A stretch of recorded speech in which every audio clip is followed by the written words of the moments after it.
So ito na nga, marami kaming manggang hinog na priniser ko nung nakaraang linggo. Ay naisipan kong gumawa ng mango pie. Dahil marapit na rin ang Pasko, ayan, ginawa ko na rin. 2 cups all-purpose flour, and then 1 tablespoon brown sugar, 1 teaspoon Himalayan salt or iodized salt. Ang gagawin natin ito ay para sa ating crush. 1 cup cold butter, dinice ko lang. Tapos imasa natin yun na parang sa pulburon. Ayan. Dahil mas gusto ko nga ang plucky ang aking crush, ay yan ang aking technique. Tapos pipigaan ko yan ng 1 teaspoon na lemon para yung acid. And then cold water natin ay galing sa rep. Kunti-kunti lang paglalagay para hindi mabasa ang ating dough.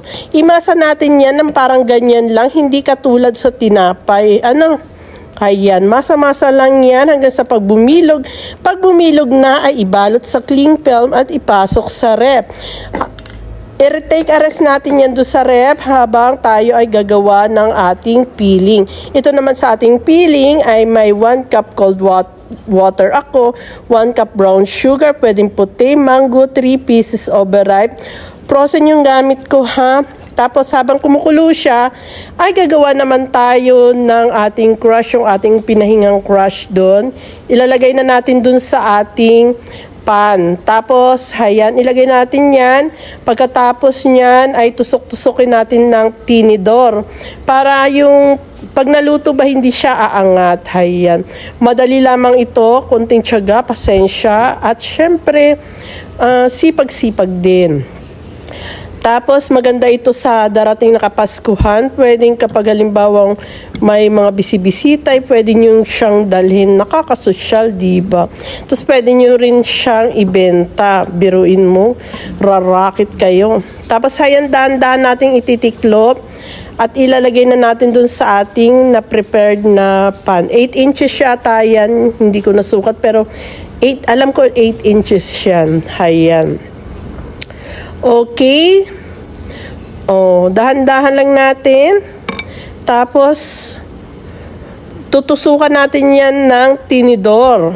Ayan. Bakit tutusukan ng tinidor?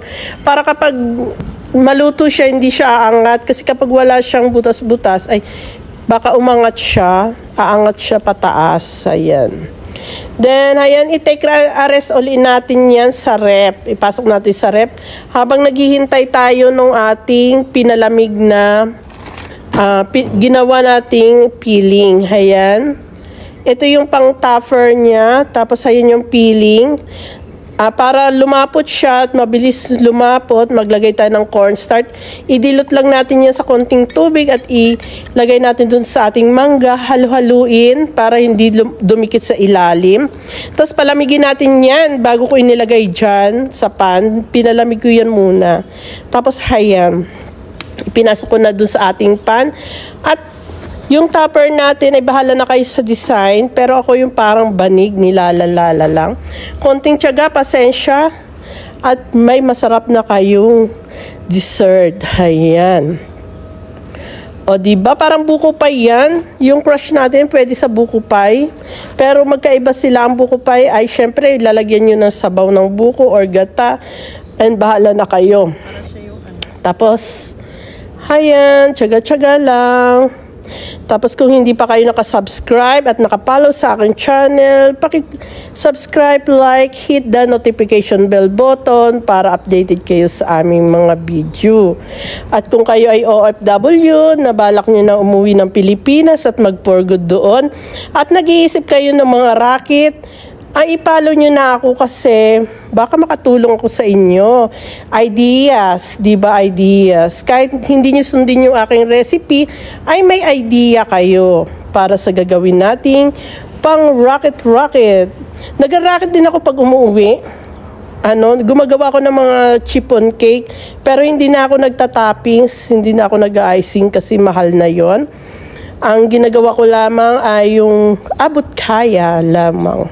At hayan, dahil sa marami sobrang dough, ay nilagay na rin natin sa ibabaw. Diba sayang naman pag itatapon din natin, diba? O sige na, sana may natutunan kayo sa araw na ito sa akin. Maraming salamat. Panoorin nyo hanggang sa matapos ha. Thank you talaga. Tapos pagkatapos niyan ay maglagay, ayan, kukurtihan na natin sa tinidor. Tapos may egg wash tayo. Yung egg wash natin ay itlog. Para shiny shimmering pag naluto, maganda siyang tingnan. Yung brown niya ay shiny. Ayan, ibrabras na natin niya sa ibabaw. At may prinihit tayong oven sa 170 degrees Fahrenheit. Up and down yun. Ipasok na natin niya sa oven ng 30 to 40 minutes. Pero 30 minutes brown na siya, kaya pwede na yon. Wala naman tayong problemahin dahil luto na ang ilalim. Mas masarap pag luto na yan, mas masarap kapag pinalamig-lamig nyo ng konti. O ayan, tikiman na. Thank you for watching.